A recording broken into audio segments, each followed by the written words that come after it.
देखिए, आज 1 तारीख है और आज से आम लोगों की जेब से जुड़े कई बदलाव हुए हैं। इन बदलावों में क्रेडिट कार्ड के नियम, एलपीजी के दाम में बदलाव शामिल है, तो वहीं यूपीआई को लेकर भी कई नियम बदले गए हैं।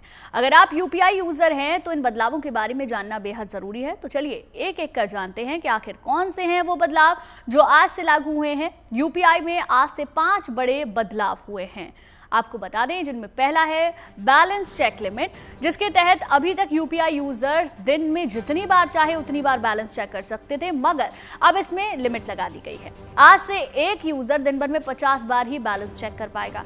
दूसरा है ऑटोपे तय समय पर। आमतौर पर ऑटोपे से पैसे 24 घंटे में कभी भी डिडक्ट हो जाते हैं, लेकिन अब ये सुविधा सिर्फ सुबह 10 बजे से पहले और दोपहर 1 बजे से शाम 5 बजे तक ही काम करेगी। तीसरी है पेमेंट रिवर्सल में लिमिट।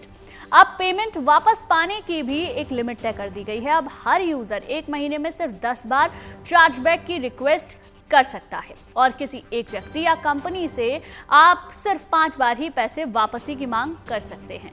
चौथा है पेमेंट स्टेटस चेक करने में लिमिट। आमतौर पर यूजर दिन में कई बार पेमेंट करने के बाद स्टेटस को चेक करते हैं, मगर national payment corporation of India यानी कि एनपीसीआई ने इस पर लिमिट लगा दी है। यानी अब आप एक दिन में पेमेंट स्टेटस 3 बार ही देख पाएंगे।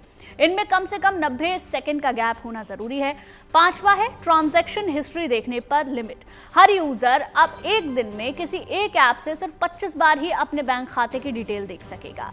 तो ये कुछ बदलाव हैं जो किए गए हैं। इसके अलावा आज से एलपीजी सिलेंडर के दाम में भी बदलाव हो गया है। दरअसल हर महीने की 1 तारीख को तेल कंपनियां एलपीजी सिलेंडर के दाम पर फैसला लेती हैं, जिसके तहत ही 19 किलोग्राम के कमर्शियल एलपीजी सिलेंडर की कीमत 33 रुपये 50 पैसे घटी है, जबकि 14 किलोग्राम वाले घरेलू सिलेंडर की कीमतों में कोई भी बदलाव नहीं किया गया है।